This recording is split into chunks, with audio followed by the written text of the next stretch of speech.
Hello and welcome students. तो ये class 11th की स्नैपशॉट्स हम पढ़ने वाले हैं और इसका पहला चैप्टर हम पढ़ेंगे आज। पहला चैप्टर है the summer of the beautiful white horse. ये शॉर्ट स्टोरी विलियम सारोयान ने लिखी है। विलियम सारोयान एक आर्मेनियन अमेरिकन नॉवेलिस्ट थे जिन्होंने कई सारी फेमस नॉवेल्स और शॉर्ट स्टोरीज लिखी हैं। इसको लाइन बाय लाइन हम पढ़ेंगे और फिर देखेंगे कि स्टोरी में क्या है। तो चलिए स्टार्ट करते हैं। अब इसके इंट्रोडक्शन में लिखा है, this story is about two Armenian boys who belong to a tribe whose hallmarks are trust and honesty. ये स्टोरी किसके बारे में है? दो पुअर आर्मेनियन बॉयज़ के बारे में है। दो आर्मेनिया के रहने वाले बॉयज़ हैं जो एक ट्राइब को बिलोंग करते हैं जिसके हॉलमार्क्स क्या हैं? ट्रस्ट और ऑनेस्टी। मतलब ईमानदार हैं उस ट्राइब के लोग और वहाँ के लोग ट्रस्ट जनरेट करते हैं, यानी कि एक दूसरे पे काफ़ी ज़्यादा ट्रस्ट है। और ट्रस्ट इसीलिए है क्योंकि ऑनेस्ट हैं, ईमानदार हैं वो लोग। तो इन दो बॉयज़ की कहानी है। अब देखते हैं पहली लाइन से। One day back there in the good old days when I was 9। काफ़ी पहले की बात है जब मैं 9 साल का हुआ करता था। व्हेन आई वाज 9 मीन्स मैं 9 साल का हुआ करता था। And the world was full of every imaginable kind of magnificence. और जो दुनिया थी उस टाइम पर वो हर तरह की मैग्निफिसेंस से भरी हुई थी। मैग्निफिसेंस होती है कोई भी ग्रैंड चीज़, कोई भी बड़ी चीज़। तो लग्जरीज भी हो सकती हैं, कुछ अच्छी चीज़ें भी हो सकती हैं। And life was still a delightful and mysterious dream. और ज़िंदगी उस टाइम पर एक डिलाइटफुल और मिस्टीरियस ड्रीम की तरह थी, एक सपने की तरह थी। वो ज़िंदगी इतनी हसीन थी कि ऐसा लगता था कि हम किसी सपने में जी रहे हैं। माई कज़न मुराद, मेरा cousin Murad, who was considered crazy by everybody who knew him except me. अब मुराद को हर कोई क्रेजी समझता था। कंसिडर्ड क्रेजी बाय एवरीबडी मतलब हर कोई उसको क्रेजी यानी कि पागल समझता था। Who knew him except me, अब जो भी उसको जानता था वो तो पागल समझता था, एक्सेप्ट मी मुझे छोड़कर। मैं उसको पागल नहीं समझता था, मे बी क्योंकि वो उसको ट्रूली जानता हो कि वो किस तरह का पर्सन है मुराद। अब मुराद एक पहला कैरेक्टर इंट्रोड्यूस हुआ है इस स्टोरी में, तो देखते हैं कि आगे क्या है। Came to my house at 4 in the morning and woke me up tapping on the window of my room. कह रहे हैं कि मेरे घर पे आया सुबह के 4 बजे, एट 4 in the morning, सुबह के 4 बजे मेरे घर आया। एंड वोक मी अप, मुझे जगा दिया। अब इतनी सुबह सुबह आया, कुछ तो रीज़न होगा। एंड और कैसे जगाया? Tapping on the window of my room, मेरे रूम की विंडो पे टैप करके, जैसे नॉक करते हैं हम उस तरह से उसने टैप किया उसकी विंडो पे और उसे जगा दिया। जो कैरेक्टर है मेन वो। आराम, ही सेड। तो अब दूसरे कैरेक्टर का नाम आ गया आराम, जो स्टोरी को नैरेट कर रहा है वो हो गया आराम। अब मुराद कहता है आराम, मतलब उसको आवाज़ लगाता है। आई jumped out of bed and looked out of the window. मैं अचानक से घबरा के बिस्तर से उठा। जम्प्ड आउट ऑफ बेड मतलब बिस्तर से कूदा, यानी कि घबरा कर बिस्तर से उठा। And looked out of the window, और मैंने विंडो से बाहर देखा। I couldn't believe what I saw, मुझे विश्वास नहीं हुआ जो मैंने देखा। अब उसने क्या देखा? इट वॉजेंट मॉर्निंग येट, अभी तक सुबह नहीं हुई थी क्योंकि सुबह के 4 बज रहे थे और 4 बजे ही मुराद ने आकर उसको उठा दिया था आराम को। Yet, but it was summer and with daybreak not many minutes around the corner of the world it was light enough for me to know I wasn't dreaming. पर वो समर का टाइम था, but it was summer, ठीक है, गर्मियाँ चल रही थी। And with daybreak not many minutes around the corner, और डे ब्रेक होता है जिस टाइम पर सूरज निकलता है, यानी कि जिस टाइम पर रात का अंधेरा खत्म होके दिन की रोशनी स्टार्ट हो जाती है उसको बोलते हैं डे ब्रेक। तो डे ब्रेक में ज़्यादा मिनट्स नहीं बचे थे, नॉट मैनी मिनट्स अराउंड, मतलब सुबह होने ही वाली थी, हालांकि 4 बज रहे थे पर थोड़ी देर में सुबह हो जाती। Around the corner of the world it was light enough for me to know I wasn't dreaming. तो मेरे लिए इतनी रोशनी तो थी, लाइट एनफ, लाइट एनफ मतलब इतनी लाइट तो थी कि मैं जान पाता कि मैं सपना नहीं देख रहा हूँ, मैं ड्रीम नहीं कर रहा। वो सच में मेरे घर पे आके नॉक कर रहा है और उसने मुझे उठा दिया है सुबह के 4 बजे। माई cousin Mourad was sitting on a beautiful white horse, मेरा कज़न मुराद जो था वो एक बड़े खूबसूरत वाइट हॉर्स पे बैठा था। अब वो सफ़ेद घोड़ा लेकर आया था कहीं से और वो अपने कज़न को आराम को जगाने के लिए सुबह 4 बजे ही उसके दरवाजे पर आ गया।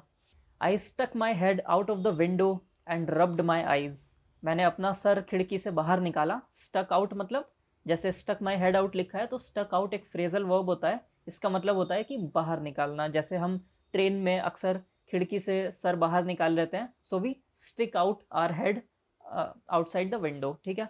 I stuck my head out of the window and rubbed my eyes, तो मैंने अपनी आंखें मूंदी, अपनी आंखें रब की और देखा कि हाँ मैं ड्रीम नहीं कर रहा हूँ, ये सच में एक घोड़ा लेके आ गया है मेरे घर पे। Yes, he said in Armenian, it's a horse, you are not dreaming, make it quick if you want to ride. अब वो आर्मेनियन भाषा में बोलता है क्योंकि ये लोग आर्मेनियन हैं और यहाँ ये स्टोरी आर्मेनिया में सेट हुई है।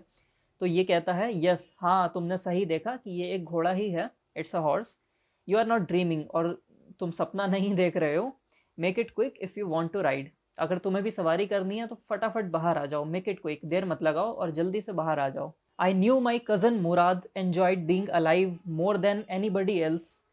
अब मुझे पता था कि मेरा जो कज़न मुराद है उसको अलाइव रहना बहुत पसंद था, यानी कि एडवेंचर करना पसंद था, ज़िंदगी में उसको बोरियत पसंद नहीं थी, रूटीन पसंद नहीं था, तो उसको चाहिए कि कुछ नया हो ज़िंदगी में, कुछ एडवेंचरस हो, और वो मुराद की इस आदत को बखूबी जानता था।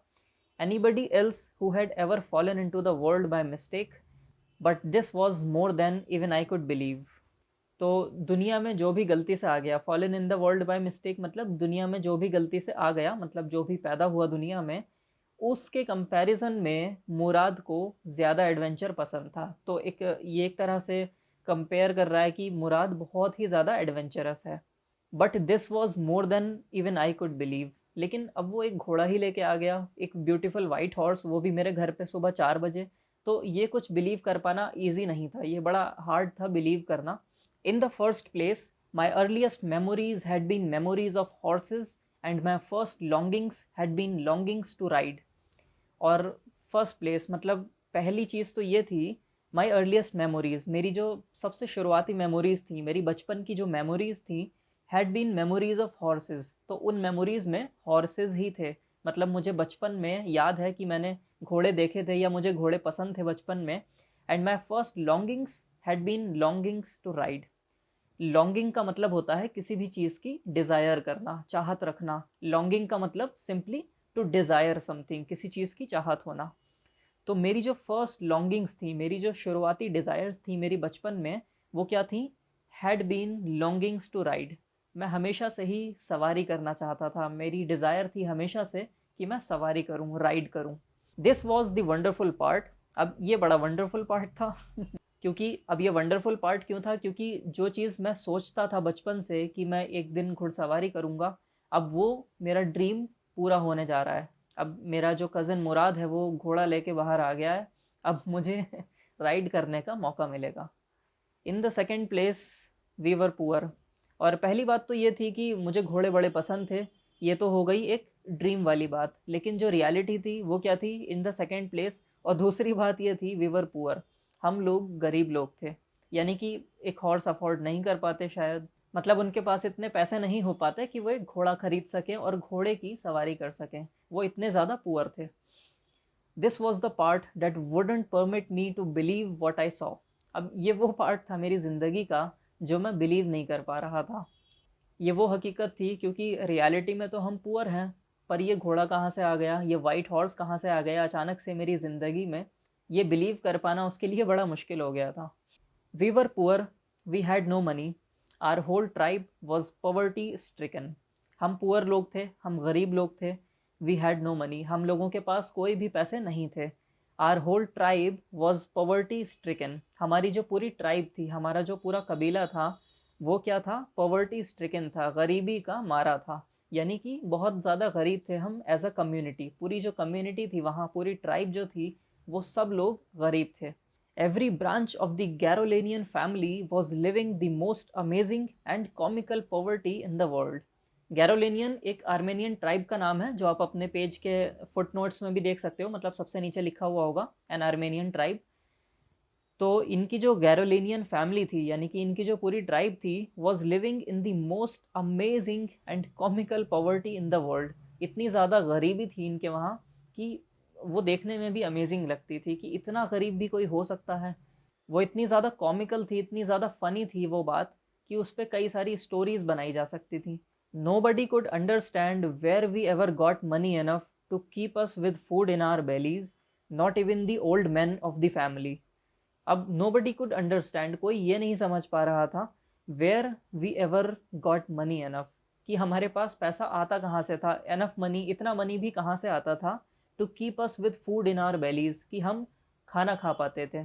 मतलब वो बहुत ही ज़्यादा गरीब थे और उनको खुद बिलीव नहीं होता था कि हमारे पास ये खाने खाने पीने का जो पैसा है ये भी कहाँ से आ पा रहा है। Not even the old man of the family, अब जो फैमिली के जो ओल्ड मैन थे, जो पुराने बूढ़े लोग थे, वो भी ये बिलीव नहीं कर पाते थे, क्योंकि उनकी फैमिली शुरुआत से ही गरीब रही है। उनके जो दादा दादी थे या ओल्ड मैन थे जो फैमिली के, ओल्ड मैन और वुमेन, वहाँ से गरीबी चली आ रही है। मतलब ये कोई इस जनरेशन की पॉवर्टी नहीं है, ये गरीबी जो है मल्टी जनरेशनल है, कई जनरेशन्स में चली आ रही है ये। Most important of all though we were famous for our honesty, लेकिन इनमें सबसे ज़्यादा इम्पॉर्टेंट बात ये थी कि हम अपनी ऑनेस्टी के लिए बहुत फेमस थे। हम हालांकि गरीब तो थे, लेकिन ईमानदार बहुत थे, हम ऑनेस्ट थे बहुत ज़्यादा। We had been famous for our honesty for something like 11 centuries.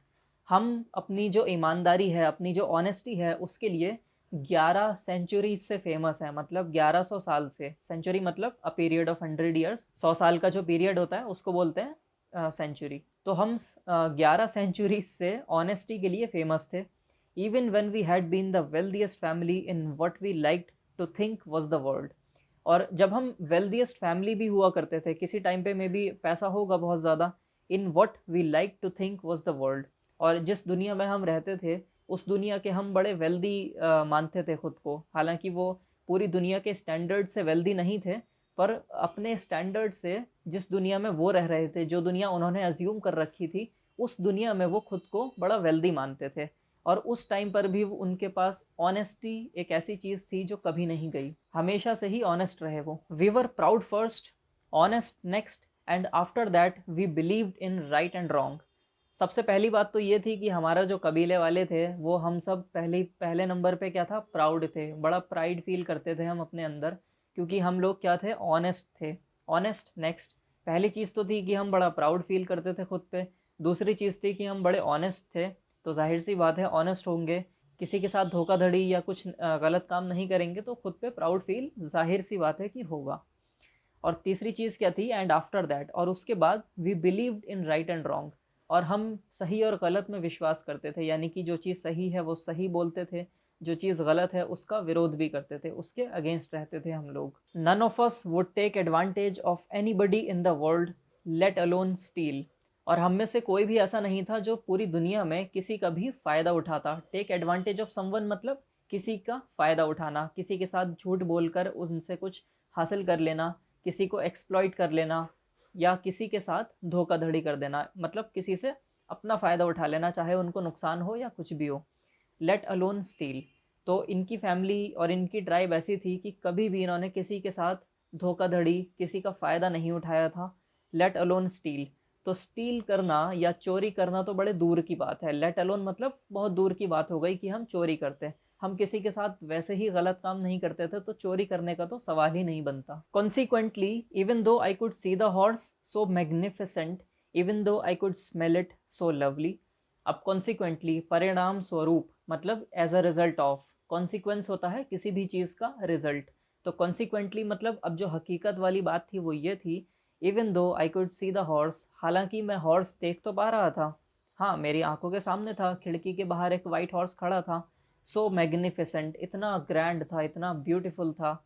Even though I could smell it, even though मैं उसको स्मेल भी कर पा रहा था। एक जो एरोमा होती है एक किसी भी क्रिएचर की, तो हॉर्स की जो एरोमा थी वो उसको आ रही थी आराम से, वो उसको स्मेल कर पा रहा था। सो लवली, बड़ी प्लीजिंग स्मेल थी, बड़ी लवली स्मेल थी। Even though I could hear it breathing, और मैं उसको ब्रीथ करते हुए भी सुन पा रहा था, मतलब उसकी जो सांसों की आवाज़ है वो मुझ तक पहुंच रही थी। सो एक्साइटिंग, बड़ा एक्साइटमेंट हो रहा था उसको ब्रीथ करते हुए सुनने में। I couldn't believe the horse had anything to do with my cousin Mourad, or with me, or with any of the members of our family, asleep or awake. लेकिन मुझे इस बात पे विश्वास नहीं हो रहा था कि मुराद के साथ ये घोड़ा क्या कर रहा है। अब मुराद भी तो हमारे ही ट्राइब से है, मुराद भी पुअर फैमिली से आता है, तो मुराद इस घोड़े को कैसे अफोर्ड कर पा रहा है, उसके दिमाग में ये सवाल घूम रहा था। तो वो बोल रहा है कि मुराद के साथ इसका तो कोई लेना देना है ही नहीं, had nothing to do, had anything to do with my cousin, मतलब इसके साथ कोई लेना देना नहीं है। हॉर्स का और मुराद का कॉम्बिनेशन कुछ फिट नहीं बैठ रहा। मुराद or with me or with any of the other members of the family, मतलब हमारी फैमिली से कोई और मेंबर भी अगर इस घोड़े के साथ दिखे तो वो फिट नहीं बैठेगा, क्योंकि हम लोग इतने पुअर हैं कि हम इसको अफोर्ड नहीं कर सकते इस हॉर्स को। पर फिर भी रियलिटी तो वही है कि वो हॉर्स सामने खड़ा है। असलीप और अवेक, हम सपने में भी नहीं सोच सकते थे कि हम इस घोड़े को कभी ओन करेंगे या अफोर्ड करेंगे या इस पे बैठ के इसकी सवारी करेंगे, इसको राइड करेंगे। ठीक है, असलीप और अवेक मतलब सोते या जागते, ये चीज़ हमारे लिए इमेजिन कर पाना बड़ा मुश्किल था। Because I knew my cousin Murad couldn't have bought the horse, and if he couldn't have bought it, he must have stolen it. तो मुझे एक चीज़ पे तो बड़ा विश्वास हो गया था कि मुराद इस घोड़े को खरीद तो नहीं सकता, क्योंकि हम लोग पुअर हैं। तो बॉट का मतलब बाय करना, ठीक है, बाय की पास्ट फॉर्म है। तो उसने घोड़ा खरीदा तो नहीं होगा, बाय तो नहीं किया होगा। अब दूसरा पॉसिबिलिटी क्या बचती है, अगर बाय नहीं किया होगा तो चुरा के लाया होगा, तो चोरी किया होगा। If he couldn't have bought it, अगर उसने बाय नहीं किया होगा, he must have stolen it, तो उसने फिर इस घोड़े को पक्का चुराया ही होगा। And I refuse to believe he had stolen it, लेकिन मैं इस बात पे भी विश्वास नहीं कर पा रहा था कि इसने चुराया होगा। क्यों? क्योंकि हम लोग अपनी ऑनेस्टी के लिए जाने जाते हैं, तो भला हम इतने ऑनेस्ट होके फिर चोरी क्यों करेंगे।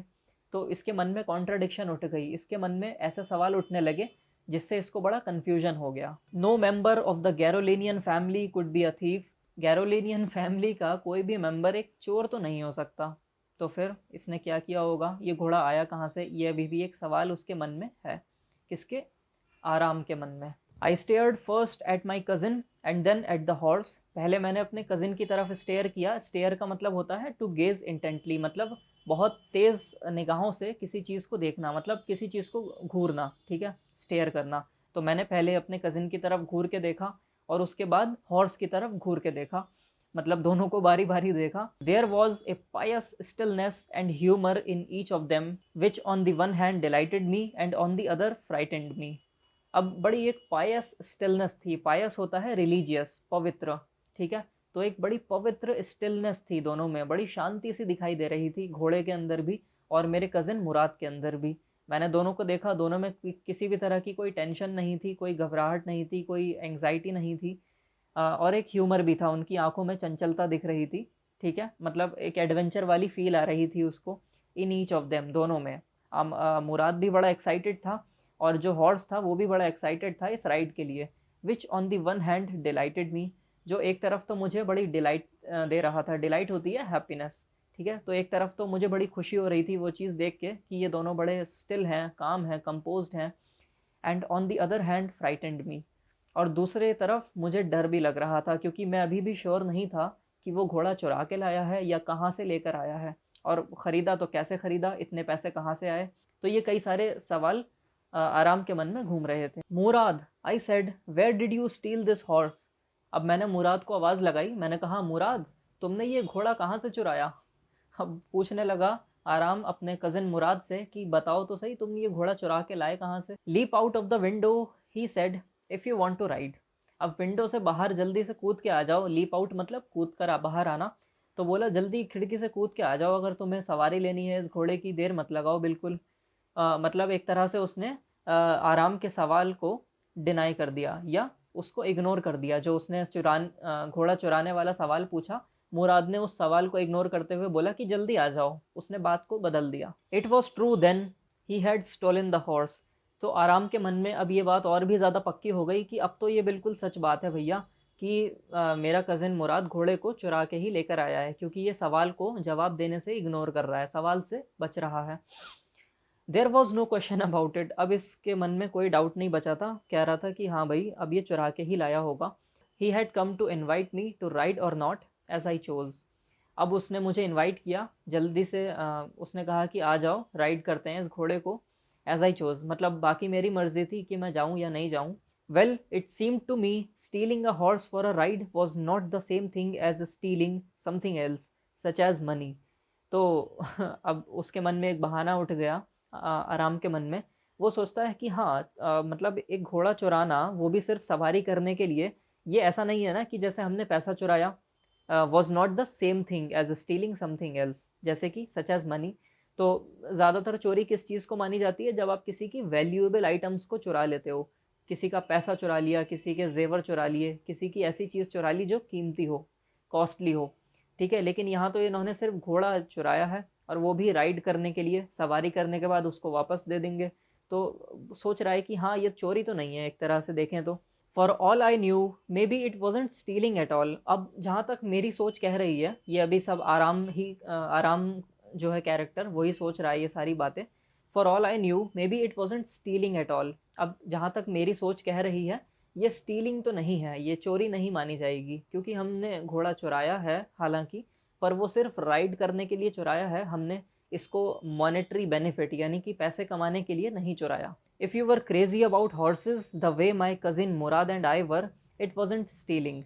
तो उसने अपनी थ्योरी बना ली अब अपने मन में, आराम ने, कि अगर आप हॉर्सेस के लिए क्रेज़ी हो, मतलब आप बहुत ज़्यादा दीवाने हो घोड़ों के, घुड़सवारी करने के, जैसे मुराद और मैं हैं, ठीक है, माई कज़न मुराद एंड आई, जिस तरह से हम दोनों दीवाने हैं घुड़सवारी के, तो उस पॉइंट ऑफ व्यू से अगर देखें तो ये चोरी तो नहीं है, ये स्टीलिंग तो नहीं है, ठीक है। It wasn't stealing.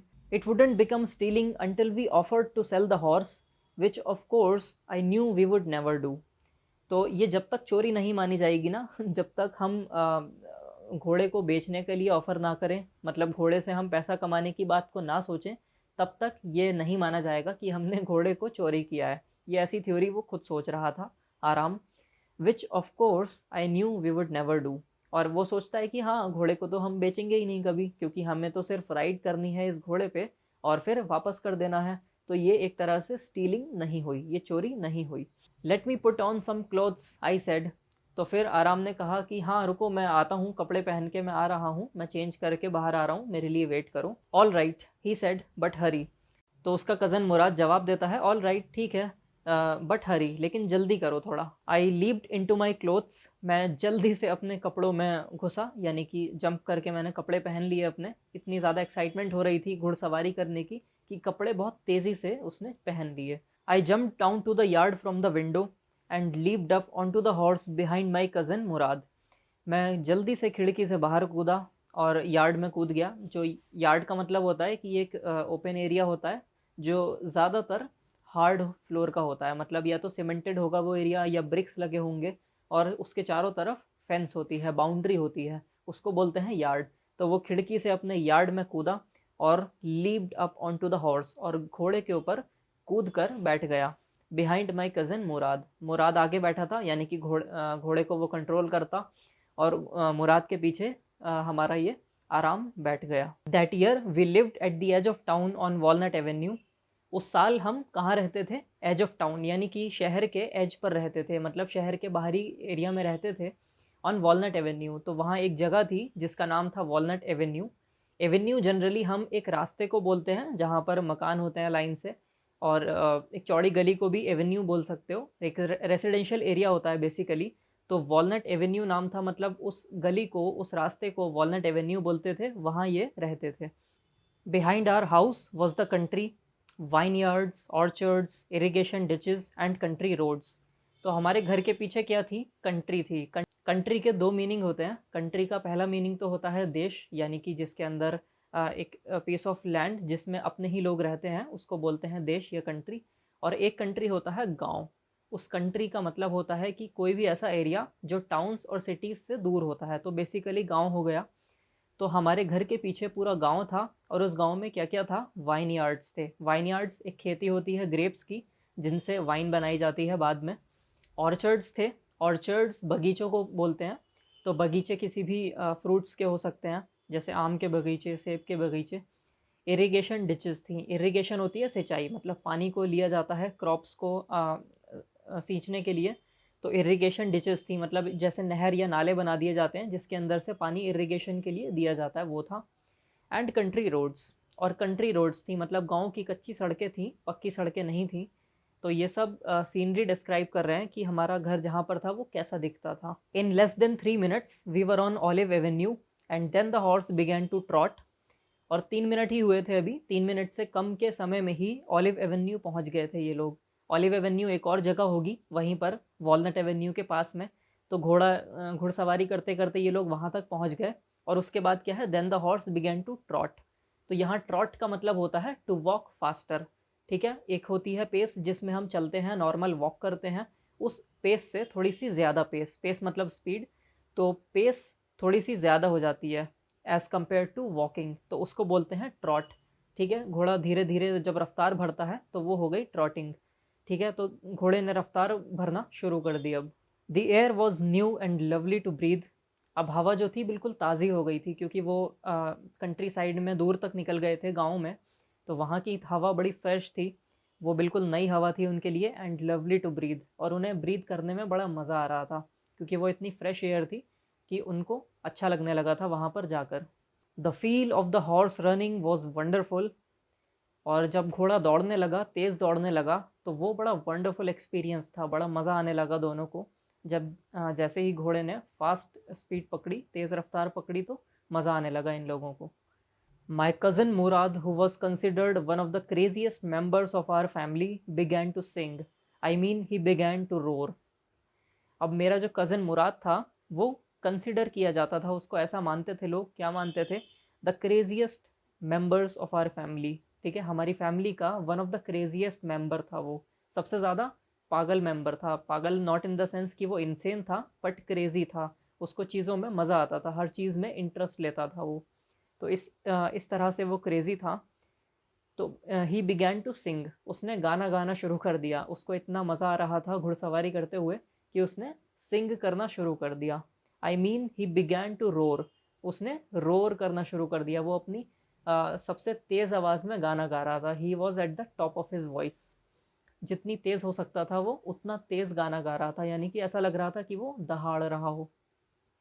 Every family has a crazy streak in it somewhere, and my cousin Murad was considered the natural descendant of the crazy streak in our tribe. तो लिख रहे हैं, every family has a crazy streak in it somewhere, her family में एक ऐसा person होता है जो नॉर्मल लोगों से हट के होता है, कुछ क्रेजी मानते हैं उसको लोग। और उसका कज़न मुराद जो है वो माना जाता था, was considered the natural descendant, तो उसकी फैमिली में मुराद को माना जाता था कि वो सबसे ज़्यादा क्रेजी है। डिसेंडेंट होता है वंशज, यानी कि आने वाली जनरेशन का part of the crazy streak in our tribe. तो उनकी ट्राइब में मुराद को क्रेजी हेड माना जाता था, या क्रेजी स्ट्रीक माना जाता था कि ये बंदा नॉर्मल लोगों से हट के है। Before him was our uncle Khosrove, तो मुराद से पहले उनकी फैमिली में क्रेजी स्ट्रीक किसको माना जाता था, अंकल खुसरो को। An enormous man with a powerful head of black hair and the largest moustache in the San Joaquin Valley. तो एक एनॉर्मस मैन थे, एनॉर्मस होता है very big, very huge, large, तो वो बहुत लंबी कद काठी के थे। With a powerful head of black hair, और उनके सर पे काले बाल थे और बड़ा पावरफुल हेड था, यानी कि डोमिनेटिंग पर्सनालिटी थी उनकी। एंड द लार्जेस्ट मूस्टाश, मूस्टाश होती हैं मूछें, तो उनकी जो मूछें थी वो सबसे बड़ी थी पूरी वैली में, पूरी घाटी में सबसे ज़्यादा बड़ी मूछें रखते थे वो। A man so furious in temper, so irritable, so impatient that he stopped anyone from talking by roaring, "It is no harm, pay no attention to it." एक आदमी जो इतना फ्यूरियस है, जो छोटी छोटी बातों पे नाराज़ हो जाता है, इतना इरिटेबल है, सो इम्पेशेंट, इतना इम्पेशेंट है, मतलब उसको थोड़ा सा भी पेशेंस नहीं है, थोड़ा सा भी सब्र नहीं कर सकता वो। तो एक ऐसे आदमी की बात हो रही है, ये अंकल खुसरो के बारे में है। That he stopped anyone from talking by roaring, तो वो क्या दहाड़ते थे और किसी को भी बात करने से रोक देते थे सिर्फ एक डायलॉग बोल के। वो डायलॉग ये है, इट इज़ नो हार्म, अरे इसमें कोई हार्म वाली बात नहीं है, कोई दिक्कत वाली बात नहीं है, pay no attention to it, इस पे ध्यान मत दो, क्योंकि ये तो नॉर्मल चीज़ है, ये कोई बड़ी बात नहीं है। That was all, no matter what anybody happened to be talking about. तो उनका यही डायलॉग रहता था हमेशा, कोई फ़र्क नहीं पड़ता कि कौन बंदा किस बारे में उनसे बात कर रहा है, उनका हमेशा यही डायलॉग फिक्स रहता था कि भैया there is no harm in it, और उस पर ज़्यादा ध्यान मत दो। Once it was his own son Arak running 8 blocks to the barber's shop where his father was having his moustache trimmed to tell him their house was on fire. एक बार की बात है, क्या हुआ था, उनका जो बेटा था आरक, अंकल खुसरो का, वो 8 ब्लॉक भाग के गया बार्बर शॉप पे, नाई की दुकान पे भागता हुआ गया। 8 ब्लॉक्स दूर थी वो दुकान जहाँ पे उसके फादर अपनी मुस्टाश को ट्रिम करवा रहे थे। तो वो जाके क्या बोलता है अपने फादर से, that their house was on fire, कि पापा घर में आग लग गई है। This man Khosrove sat up in the chair and roared, it is no harm, pay no attention to it. अब ये आदमी खुसरो, ये तो अपनी आदत से मजबूर है, इन्होंने एक ही डायलॉग पकड़ रखा है, वही डायलॉग इन्होंने यहाँ बोला। वो अपनी चेयर में थोड़ा सा उठ के बैठे और उन्होंने तेज़ आवाज़ में बोला अपने बेटे से, इट इज़ नो हार्म, कोई इसमें दिक्कत वाली बात नहीं है, अगर घर में आग लग गई है तो क्या हो गया, पे नो अटेंशन टू इट, उस पर ज़्यादा ध्यान मत दो तुम। The barber said, but the boy says your house is on fire. तो यहाँ बार बार बोलता है कि भैया आपका बेटा कह रहा है कि आपके घर में आग लग गई है। ये कोई छोटी मोटी बात नहीं है, ये एमरजेंसी वाली सिचुएशन है। So Khosrove rode, enough, it is no harm I say. तो खुसरो अभी तेज़ आवाज़ में फिर से बोलता है, एनफ, बस बहुत हुआ, इसमें कोई बड़ी बात नहीं है कि घर में आग लग गई है, बस मैंने कहा कि इट इज़ नो हार्म, तो बस मेरी बात मान लो। इतना ज़्यादा ज़िद्दी था खुसरो कि उसके खुद के घर में आग लगी हुई है, उसके बाद भी उसको किसी भी बात की चिंता नहीं है, वो आराम से अपनी मूछें कटवा रहा है नाई की दुकान पे बैठ के, जबकि उसके घर में आग लगी हुई है। My cousin Mourad was considered the natural descendant of this man, although Mourad's father was Zorab, who was practical and nothing else. तो जो मेरा कज़न मुराद है वो नेचुरल डिसेंडेंट माना जाता है इस आदमी का, अंकल खुसरो का, लेकिन सच्चाई में अंकल खुसरो मुराद के फादर नहीं है, क्योंकि वो अंकल हैं, ठीक है। तो मुराद के फादर कौन है, जोराब। मुराद के फादर जोराब थे, और जोराब क्रेज़ी स्ट्रीक नहीं माने जाते थे, वो बड़े प्रैक्टिकल आदमी थे, who was practical and nothing else. वो रियल लाइफ सिचुएशंस में बिलीव करते थे, और वो फैंटेसी वर्ल्ड में, अपनी सपनों की दुनिया में नहीं जीते थे। ना ही वो बहुत ज़्यादा ज़िद्दी थे, मतलब बड़े सिंपल और प्रैक्टिकल मैन थे जो मुराद के फादर थे Zorab. That's how it was in our tribe. हमारी ट्राइब में ऐसे ही चलता था, यानी कि हम किसी को भी किसी का भी वंशज बता देते थे बेस्ड ऑन देयर कैरेक्टरिस्टिक्स, उनकी आदतों के बेसिस पे, नॉट कि वो रियल में फादर एंड सन है या नहीं। A man could be the father of his son's flesh, but that did not mean that he was also the father of his spirit. तो ऐसा ज़रूरी नहीं है कि अगर एक फादर बायोलॉजिकल फादर है, मतलब रियल फादर है किसी पर्सन का, तो वो उसकी स्पिरिट का भी फादर होगा, यानी कि उसकी आत्मा का भी फादर होगा।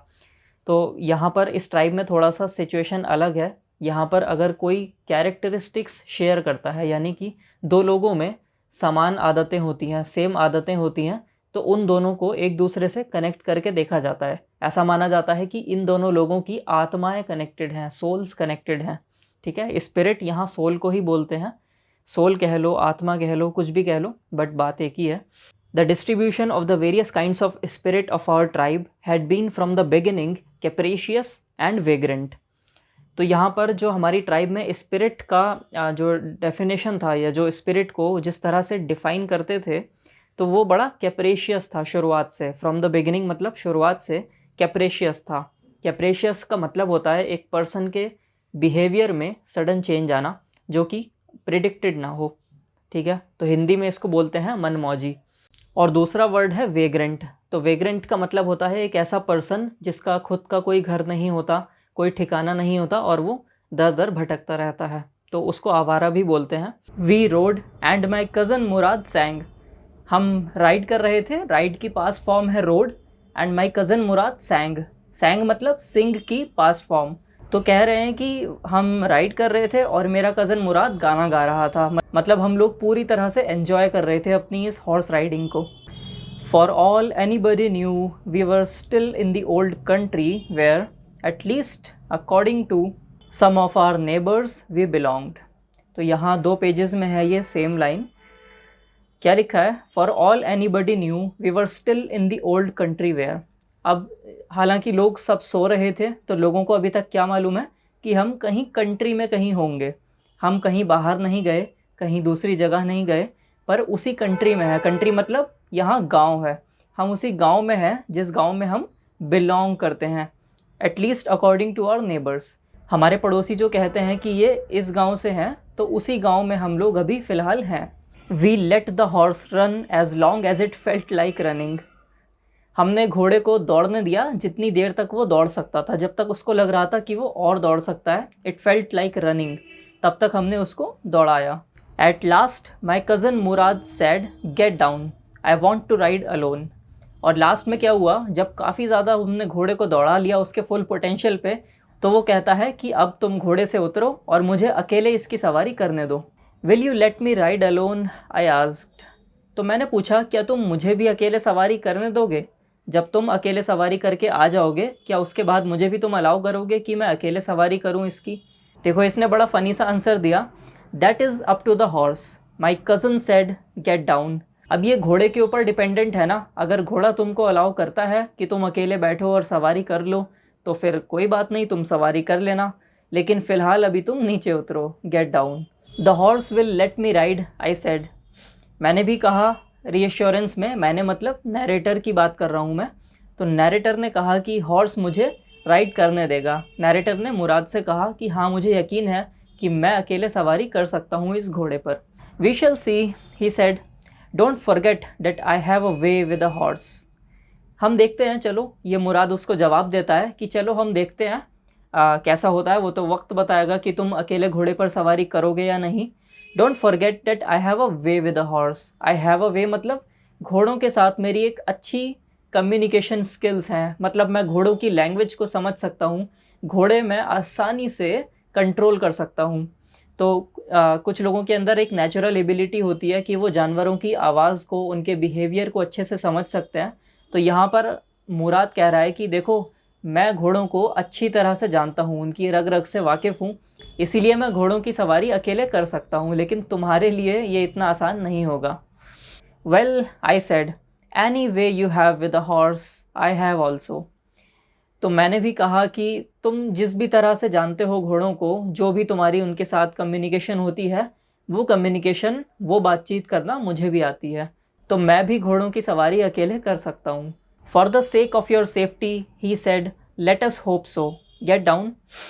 कहता है कि मैं देखो तुम्हारी ही भलाई के लिए बता रहा हूँ, तुम्हारी ही सेफ्टी के लिए बता रहा हूँ कि ऐसे अकेले घोड़े की सवारी मत करो, और चलो होप करते हैं कि तुम्हारा भी कम्युनिकेशन हो घोड़ों के साथ, तो तुम इजीली राइड कर सकते हो। मैं तो होप कर रहा हूँ कि ऐसा हो। और उसके बाद कहता है गेट डाउन, कि अब चलो नीचे उतरो, बहुत हो गई बातचीत, अब मुझे घोड़े की सवारी करने दो finally. All right, I said, but remember you have got to let me try to ride alone. कहता है ठीक है, ऑल राइट, मैंने कहा ऑल राइट, बट रिमेंबर, लेकिन याद रखना कि तुम्हें मुझे एक बार चांस देनी पड़ेगी, तुम्हें भी मुझे अकेले सवारी करने का मौका देना पड़ेगा। I got down and my cousin Murad kicked his heels into the horse and shouted, वज़ीर रन।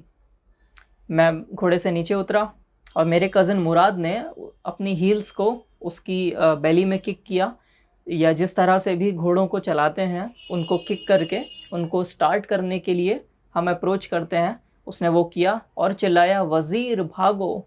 तो वज़ीर यहाँ घोड़े का नाम है। The horse stood on it's hind legs, स्नॉटेड and burst into a fury of speed that was the loveliest I have ever seen.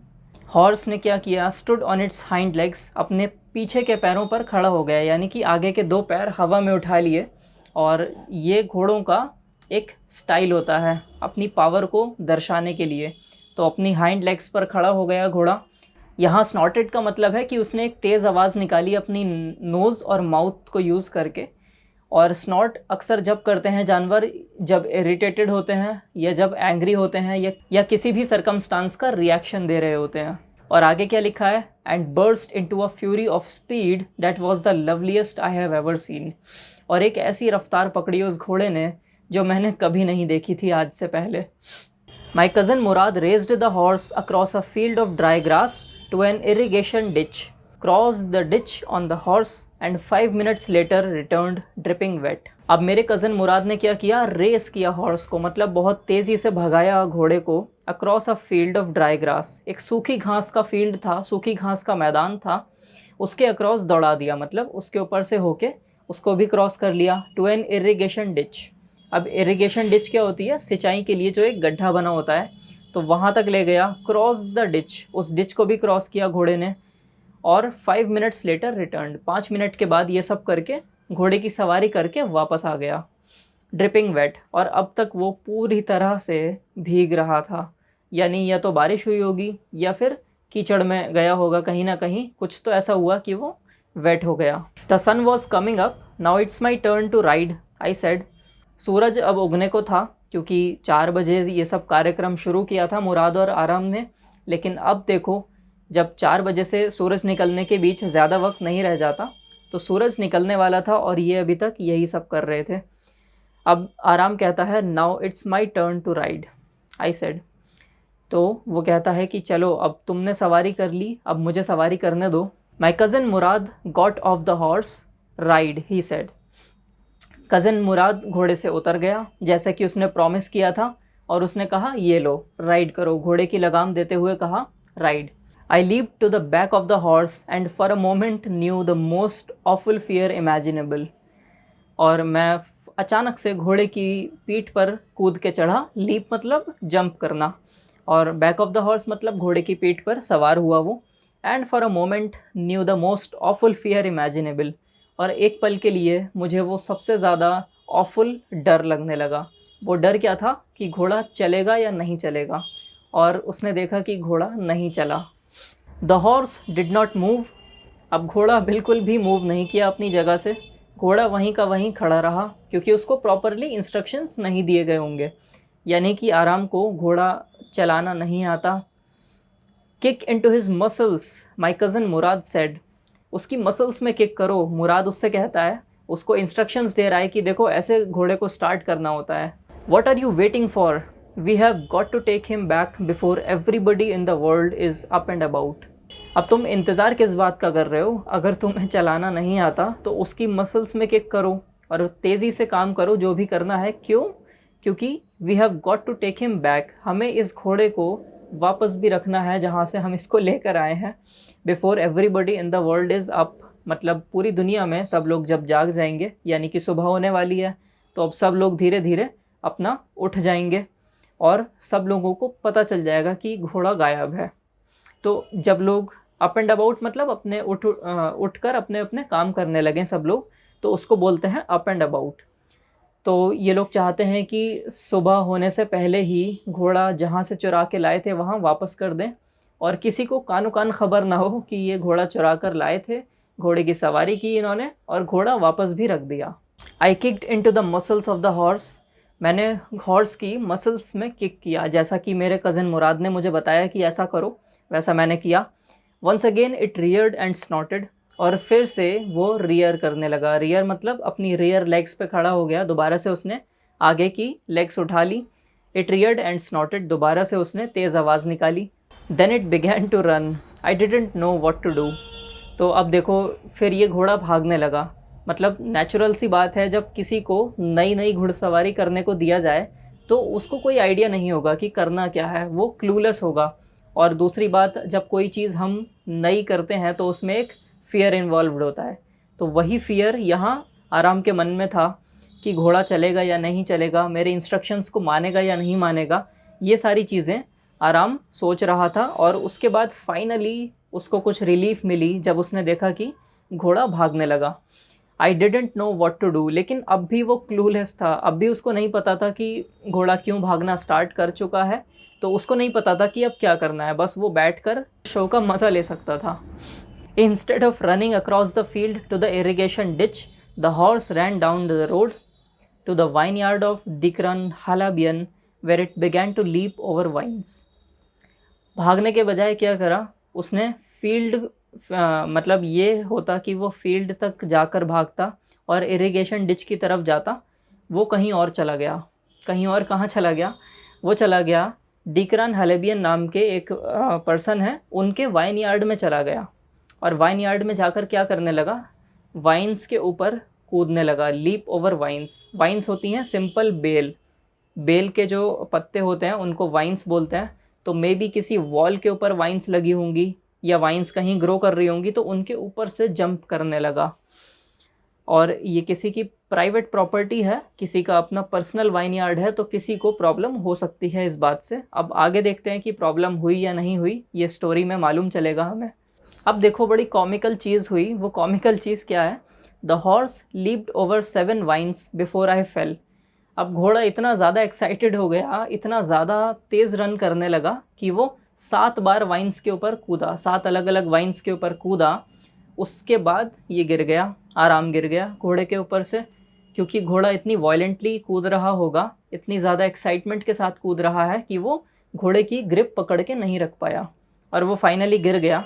Then it continued running. उसके बाद भी घोड़ा रुका नहीं और घोड़ा भागता रहा, वो कंटिन्यू करता रहा। माई cousin Murad came running down the road. मेरा कज़न मुराद भागता हुआ आया सड़क से।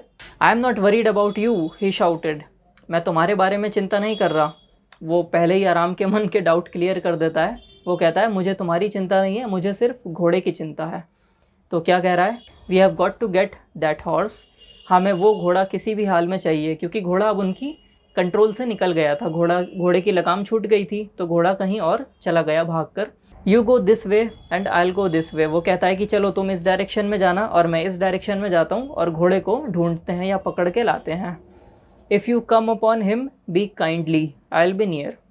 अगर तुम्हें घोड़ा मिलता है तो उसके साथ काइंडली बिहेव करना, ताकि उसको डर ना लगे और वो फिर से ना भागे।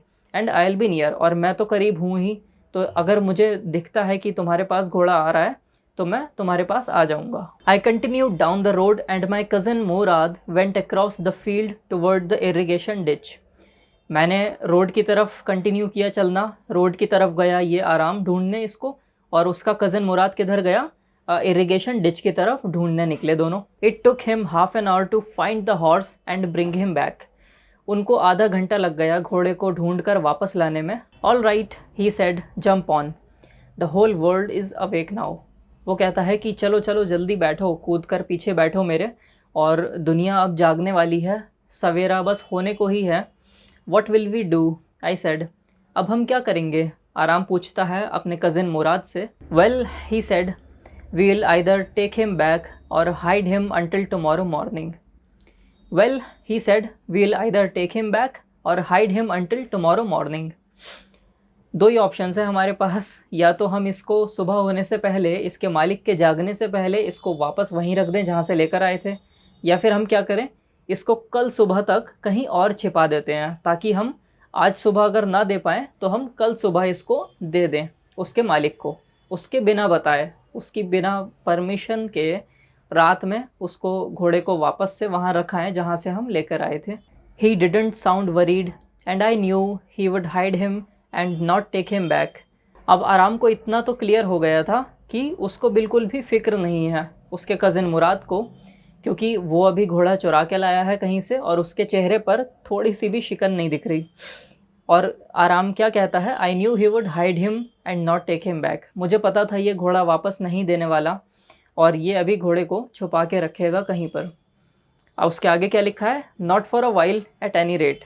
नॉट फॉर अ वाइल मतलब मुझे लगता है कुछ दिनों तक तो ये घोड़ा वापस नहीं करने वाला, क्योंकि कुछ दिन ये घोड़े के मज़े लेगा, घोड़े की सवारी करेगा, उसके बाद ये हो सकता है रिटर्न कर दे, लेकिन कुछ दिन तक तो बिल्कुल भी नहीं। एट एनी रेट, किसी भी हाल पर, किसी भी कीमत पे ये रिटर्न नहीं करेगा। Where will we hide him, I said. अब हम इसको छुपाएंगे कहाँ, ये तो बताओ, क्या प्लान है तुम्हारे पास? वो कहता है I know a place, he said. तो मुराद कहता है कि मुझे एक जगह मालूम है, चलो चलते हैं वहाँ पर। अब आराम के मन में अचानक से एक बात क्लिक करी। आराम सोचता है कि अगर ये कुछ दिनों के बाद रिटर्न करेगा तो ज़रूरी तो नहीं कि ये आज ही लेकर आया हो, ऐसा भी तो हो सकता है कि ये घोड़ा कुछ दिन पहले चुरा के लेके आया हो और कुछ दिनों से ये घोड़े को उसी जगह पर रख रहा हो। तो वो दोबारा से पूछता है, how long ago did you steal this horse? तुमने ये घोड़ा कितने टाइम पहले चुराया था? मुझे ये बताओ, कितने दिन हो गए तुम्हें इस घोड़े के साथ वक्त बिताते हुए? अब ये वाली लाइन वही है जो मैंने एक्सप्लेन कर दी, पर फिर भी एक बार देख लेते हैं। It suddenly dawned on me that he had been taking these early morning rides for some time and had come for me this morning only because he knew how much I longed for ride. अब इसमें दो तीन कुछ आपको words में difficulty आ सकती है, तो पहले मैं उन वर्ड्स को क्लियर कर दूं, फिर सेंटेंस दोबारा से पढ़ते हैं तो आपको क्रिस्टल क्लियर हो जाएगा। It suddenly dawned on me। देखो, dawn का मतलब वैसे तो सवेरा होता है, जब जिस टाइम पर सूरज उगकर आ रहा होता है उस पॉइंट को बोलते हैं डॉन, यानी कि उजाला हो रहा होता है उस टाइम। लेकिन यहाँ पर इस डॉन का सेंस थोड़ा अलग है। यहाँ पर डॉन का सेंस है कि उसको ये रियलाइजेशन हुई, उसके दिमाग में ये बत्ती जली, तो उसका कनेक्शन वहीं से है कि सूरज उगाया, मतलब उसको रोशनी पड़ी मतलब इस बात पर उसके दिमाग में रोशनी पड़ी या बल्ब जला कि ऐसा भी तो हो सकता है कि ये मॉर्निंग राइड्स ले रहा है कई दिनों से, मतलब घोड़े के साथ सवारी कर रहा है, अर्ली मॉर्निंग राइड्स ले रहा है कई दिनों से, for some time, and had come for me this morning only, और ये सिर्फ आज ही मेरे पास आया है, इसी मॉर्निंग मेरे पास आया है, because he knew how much I longed to ride. Longed मतलब लॉन्गिंग करना, मतलब होता है किसी चीज़ की डिज़ायर करना, किसी चीज़ की इच्छा रखना। सो अगर मैं बोलता हूँ, एक एग्जाम्पल सेंटेंस देता हूँ मैं आपको, I long to eat chocolate, तो इसका मतलब हुआ कि मैं चॉकलेट खाने का इच्छुक हूँ या मुझे चॉकलेट खाने की एक डिज़ायर है, मैं चॉकलेट खाना चाहता हूँ। तो ये हो गया how much I longed to ride. उसे पता था कि मैं कितना बेचैन हूँ राइड करने के लिए, कितनी मेरी डिज़ायर है, कितनी मेरी इच्छा है राइड करने की। तो इस वजह से ये मेरे पास भी आ गया कि चलो घोड़े की सवारी करते हैं। Who said any thing about stealing a horse, he said. अब मुराद ये सोचता है कि यार चलो सब बातें ठीक हैं, लेकिन इसको ये किसने बताया कि मैं घोड़ा चुरा के लाया हूँ। तो वो कहता है who said any thing about stealing a horse, ये तुम्हें घोड़ा चुराने वाली बात किसने कही, क्योंकि हमने घोड़ा चुराया तो है नहीं। तो देखो आगे क्या है। Any how I said how long ago did you begin riding every morning. Any how वो कहता है कि चलो चोरी वाली बात छोड़ो, लेकिन मुझे ये बताओ कि कितने दिन पहले तुमने इसकी सवारी करना शुरू करी थी रोज़। उसने सवाल वही पूछा, सवाल उसका सेम है, वो पूछना यही चाहता है कि कितने दिन पहले चोरी करके लाया थे तुम, बताओ मुझे। लेकिन उसने अब सवाल को थोड़ा सा सिंप्लीफाइड वे में पूछा, उसने चोरी वाला वर्ड हटा दिया सवाल के अंदर से, और वो क्या कह रहा है कि चलो हाँ ये बताओ कि कितने दिन पहले तुम राइड करना शुरू कर चुके थे घोड़े की। Not until this morning, he said. वो कहता है कि आज से पहले मैंने इस घोड़े की सवारी कभी नहीं की, आज सुबह ही मैंने पहली बार इस घोड़े की सवारी ली है या लेने जा रहा हूँ, जो भी है, पर इससे पहले नहीं ली। तो एक तरह से मुराद ये कहना चाहता था कि घोड़ा चुराए हुए ज़्यादा टाइम नहीं हुआ है, अभी चुरा कर लाया हूँ मैं आज ही। Are you telling the truth, I said. क्या तुम सच बोल रहे हो, मैंने पूछा। मैंने कहा अपने कज़िन मुराद से। ये कौन कह रहा है, आराम कह रहा है, क्या तुम सच बोल रहे हो। Of course not, he said, but if we are found out that's what you are to say. Of course मैं झूठ बोल रहा हूँ, मुराद कहता है कि मैं झूठ बोल रहा हूँ, ये जाहिर सी बात है, but if we are found out, लेकिन अगर हम पकड़े जाते हैं। फाउंड आउट का मतलब होता है पकड़े जाना, कुछ काम करते हुए रंगे हाथों पकड़े जाना, या कोई आपको ढूंढ ले कुछ गलत काम करते हुए, so you are found out. So वो कहता है कि लेकिन अगर हम कभी पकड़े जाएँ, that's what you are to say, तो हमें यही बोलना है कि हम चोरी करके नहीं लाए इस घोड़े को। I don't want both of us to be liars, मैं ये नहीं चाहता कि हम दोनों ही झूठ बोलें, ठीक है। All you know is that we start riding this morning, और तुम सिर्फ इतना जान लो कि हम आज सुबह इस घोड़े की राइड करेंगे, इस घोड़े की सवारी करेंगे आज सुबह। ऑल राइट, आई सेड, मैंने कहा ठीक है। आराम कहता है कि चलो मान लेते हैं, अब तुम जैसा कह रहे हो मान लेते हैं, तुम घोड़ा चुरा कर ले आए तो अब क्या कर सकते हैं, राइड ही कर लेते हैं, चलो। He walked the horse quietly to the barn of a deserted vineyard, which at one time had been the pride of a farmer named Favagian. अब क्या हुआ, उसने हॉर्स को क्वाइटली वॉक कराया। कहाँ वॉक कराया, टू द बार्न। बार्न होती है एक छोटी सी बिल्डिंग, आपने देखा होगा हट शेप में एक बिल्डिंग होती है, वो कहाँ पर होती है, फार्म के अंदर होती है, जब खेत खलिहान होते हैं लोगों के, उसके अंदर एक बिल्डिंग होती है। सो वहाँ पर जो क्रॉप्स ग्रो करी जाती हैं या तो वो स्टोर की जाती हैं या फिर एनिमल्स को रखा जाता है, तो उसको बोलते हैं बार्न। तो ये घोड़े को क्वाइटली बार्न तक ले गया Mourad, of a deserted vineyard. Deserted का मतलब होता है किसी चीज़ को जब अबैंडन कर दिया जाता है, छोड़ दिया जाता है, त्याग दिया जाता है।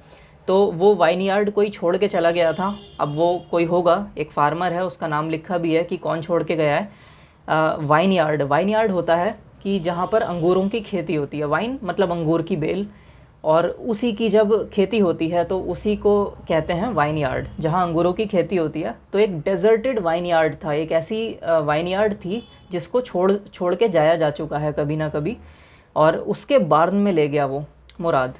विच at one time had been the pride of a farmer named Fetvajian. यहाँ पर टी साइलेंट है फेवेजियन में, और कह रहे हैं कि विच एट वन टाइम, जो कभी किसी फार्मर की प्राइड हुआ करता था। ये जो बार्नयार्ड है, ये जो वाइनयार्ड है, ये किसी फार्मर की प्राइड हुआ करता था, और उस फार्मर का नाम है Fetvajian. There were some oats and dry अल्फा अल्फा इन द बार्न। तो ये दो तरह की क्रॉप्स हैं, अल्फ़ाल्फ़ा भी और ओट्स भी। तो यहाँ कुछ रखे थे बार्न के अंदर, थोड़े ओट्स रखे थे स्टोर हुए हुए। मैंने कहा था ना कि जब खेती से प्रोड्यूस होता है, अनाज उगता है, उस अनाज को उस बार्न में हम स्टोर करके रखते हैं। तो ओट्स और ड्राई अल्फ़ाल्फ़ा वहाँ पर रखे थे। दोनों की पिक्चर आप अपनी स्क्रीन पर देख सकते हो। वी बिगैन वॉकिंग होम, हम घर की तरफ चलने लगे। It wasn't easy, he said, to get the horse to behave so nicely. और ये कुछ आसान काम नहीं था कि हम हॉर्स को इतनी आसानी से कंट्रोल कर पाए, मतलब उससे हमने नाइसली बिहेव करवा लिया। तो ये आसान तो नहीं था बिल्कुल भी, क्योंकि हॉर्स हर एक के कंट्रोल में नहीं आता है। At first it wanted to run wild, but as I have told you, I have a way with a horse. और शुरुआत में तो उसको बहुत वाइडली भागना था। वाइल्डली भागने का मतलब कि जैसे हॉर्सेस होते हैं, बिकॉज हॉर्सेस वाइल्ड एनिमल्स हैं, तो वो अपने ही मर्ज़ी से भागते हैं। वो किसी का वेट नहीं करते कि कोई उनको लगाम खींचे या कोई उनको कंट्रोल करे तभी वो भागें। तो शुरुआत में तो वो वाइल्डली रन करना चाह रहा था घोड़ा, but as I have told you, I have a way with a horse. तो मुराद कहता है अपने कज़न आराम से कि जैसा मैंने तुम्हें बताया कि मैं जानता हूँ कि घोड़ों से कैसे बातचीत करनी है, आई have a way with a horse. तो घोड़ों से किस तरह से कम्युनिकेट करना है वो मैं जानता हूँ। तो अब ये शो ऑफ कर रहा है थोड़ा। I can get it to want to do anything I want it to do. मैं इस घोड़े से कुछ भी करवा सकता हूँ जो मैं चाहूँ। ठीक है, इस लाइन का मतलब ये है, I can get it to want to do anything I want it to do. मतलब मैं जो भी चाहूँ कि घोड़ा अगर तेज़ भागे तो मैं उसको कुछ ऐसा कर सकता हूँ जिससे वो तेज़ भागे। तो इस तरह से मैं घोड़े को मैनिपुलेट और कंट्रोल कर सकता हूँ आसानी से। हॉर्सेस अंडरस्टैंड मी, क्योंकि घोड़े मेरी भाषा को समझते हैं। ये सब कौन कह रहा है? ये मुराद कह रहा है, और मुराद अपनी शेखी बघार रहा है अपने कज़न आराम के सामने। How do you do it, I said. आराम कहता है कि तुम ये कैसे करते हो, मुझे भी बता दो। I have an understanding with a horse, he said. मेरी घोड़ों के साथ एक अच्छी तालमेल है, समझ है, तो बस मैं कर लेता हूँ। तो ये थोड़ा मिस्टिकल रहना चाहता है, थोड़ा सीक्रेट रखना चाहता है इस चीज़ को कि कैसे वो हॉर्सेस को कंट्रोल करता है, और साथ में अपने कज़न आराम को इम्प्रेस भी करना चाह रहा है। Yes but what sort of an understanding, I said. हाँ, वो तो मुझे समझ आ रहा है कि तुम्हारी अंडरस्टैंडिंग अच्छी है घोड़ों के साथ, लेकिन कैसे बनाते हो वो अंडरस्टैंडिंग, किस तरह की अंडरस्टैंडिंग है वो? A simple and honest one, I said. ये अंडरस्टैंडिंग एक सिंपल है और एक ऑनेस्ट अंडरस्टैंडिंग है। इसमें किसी भी तरह का छल छलावा, कोई मैनिपुलेशन इन्वॉल्व नहीं है। वो मुझे समझता है, मैं उसे समझता हूँ। तो ऐसा बोल रहा था Mourad. Well, I said, I wish I knew how to reach an understanding like that with a horse. Well, मैंने कहा, मतलब ये आराम कह रहा है, I wish I knew how to reach an understanding like that with a horse. मैं भी चाहता हूँ कि मेरी भी ऐसी समझ हो, मेरी भी ऐसी अंडरस्टैंडिंग हो एक घोड़े के साथ, ताकि मैं भी उसको अपने मन मुताबिक चला सकूं। You are still a small boy, he said. Mourad कहता है कि तुम अभी भी एक छोटे बच्चे हो।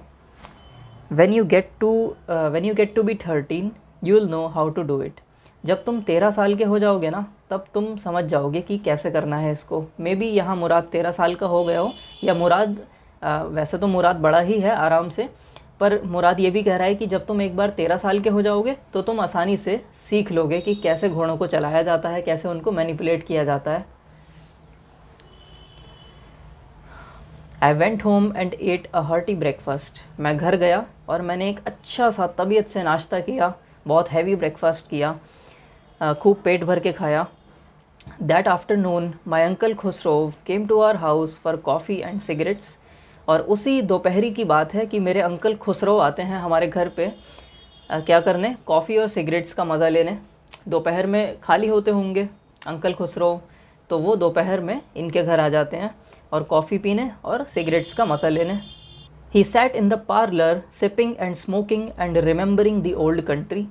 अब वो पार्लर में बैठे और सिप कर रहे थे, स्मोक कर रहे थे साथ साथ, मतलब कॉफ़ी के सिप ले रहे थे और स्मोक कर रहे थे अपनी सिगार को या सिगरेट को।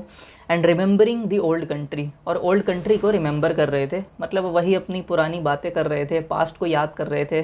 अंकल्स और इन लोगों की एज में यही सब ज़्यादा कॉमन होता है कि वो कुछ ना कुछ पास्ट की बातें करें, कुछ ऐसी बातें करें जिनका रेलेवेंस कम हो गया हो, या नॉस्टैल्जिया वाली फीलिंग्स होती हैं कि यार पहले तो ऐसे हुआ करता था लेकिन अब सब कुछ चेंज हो गया है। तो इस तरह की बातें वो कर रहे थे। और यहाँ हाँ, पार्लर का मतलब होता है, पार्लर एक वेटिंग रूम को कहते हैं। जैसे यहाँ ब्यूटी पार्लर वाला पार्लर नहीं है ये। So this is just like a waiting room. Parlour जब कहीं घर पे मेहमान आते हैं किसी घर में, तो उनको एंटरटेन करने के लिए या उनके सिटिंग का इंतज़ाम करने के लिए एक रूम जो बनाया जाता है उसको कहते हैं पार्लर। तो आप सिंपली इसको समझ सकते हो विजिटिंग रूम।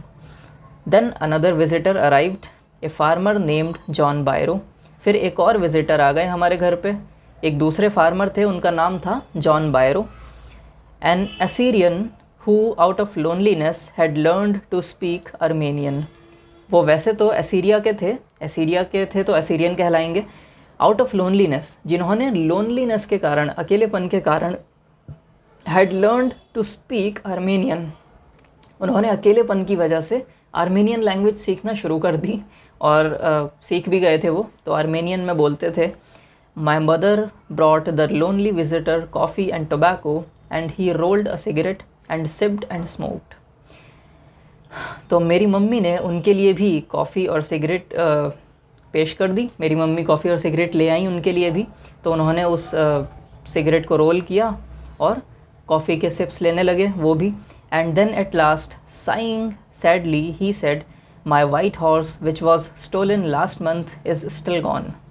और एट लास्ट, उन्होंने लास्ट में क्या बात बोली? उन्होंने लास्ट में बोला साइंग सैडली। वो साई कर रहे थे, करा रहे थे, सैडली बड़ी उदासी से करा रहे थे वो। ही सेड, उन्होंने कहा, my white horse which was stolen last month is still gone.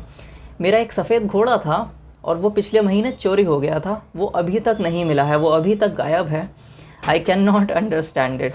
तो यहाँ देखो आप कितना लंबा खेल किया है मुराद ने कि 1 महीने से घोड़ा चुरा के रखा है और किसी को नहीं पता अभी तक कि वो घोड़ा कहाँ है, क्योंकि वो उसने डेजर्टेड वाइनयार्ड में छुपा रखा है, डेजर्टेड वाइनयार्ड के बार्न में छुपा रखा है जहाँ कोई नहीं जाता।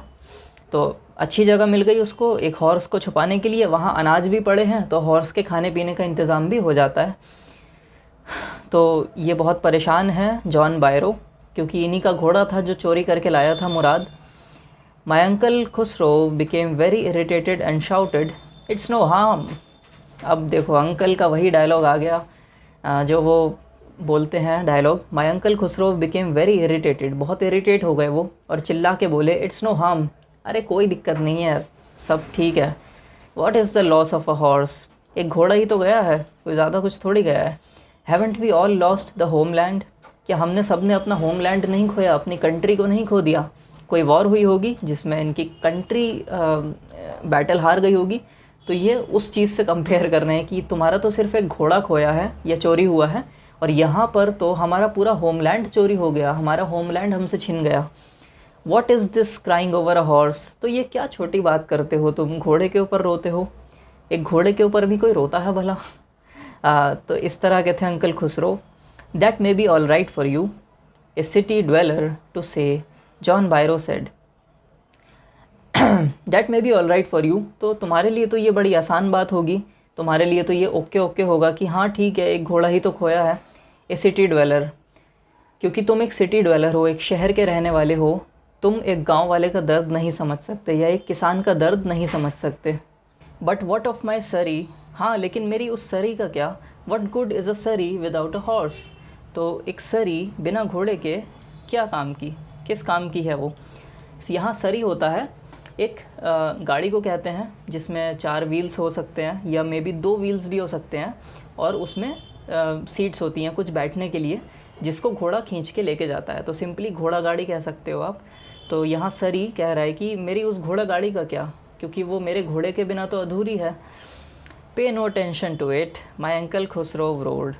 अब उस पर इतना ध्यान मत दो तुम, मेरे अंकल खुसरो ने रोर करके ऐसा कहा, बहुत तेज़ आवाज़ में ऐसा बोले कि उस पर बिल्कुल ध्यान मत दो। I walked 10 miles to get here, John Byro said. मैं यहाँ पता है 10 मील चल के आया हूँ पैदल। तो वो अपनी एम्फेसाइज़ कर रहे हैं अपनी सिचुएशन पे, अपनी मजबूरी पे एम्फेसाइज़ कर रहे हैं कि देखो मैं कितना मजबूर हूँ, यहाँ अपने घोड़े को ढूंढते ढूंढते मैं 10 मील चल के आ गया हूँ। You have legs, my uncle Khusro shouted, हाँ तो तुम्हारे पास लेग्स हैं ना चलने के लिए, तुम 10 मील चल के आए हो तो किसी और के सहारे तो नहीं आए, तुम अपनी लेग्स के सहारे चल के आए हो। मेरे अंकल खुसरो ऐसा चिल्लाए। मतलब अंकल खुसरो को हर बात में कुछ अलग पर्सपेक्टिव दिखता था। My left leg pains me, the farmer said. तो जॉन बायरो क्या कहते हैं, मेरी लेफ़्ट लेग में बहुत ज़्यादा पेन हो रहा है, मेरी लेफ़्ट लेग दर्द करने लगी। Pay no tension to it, my uncle Khosrove roared. हाँ तो उस पर ध्यान मत दो ना, उस पर तुम्हारी अटेंशन क्यों जा रही है, उस पर ध्यान ही मत दो। That horse cost me $60, the farmer said.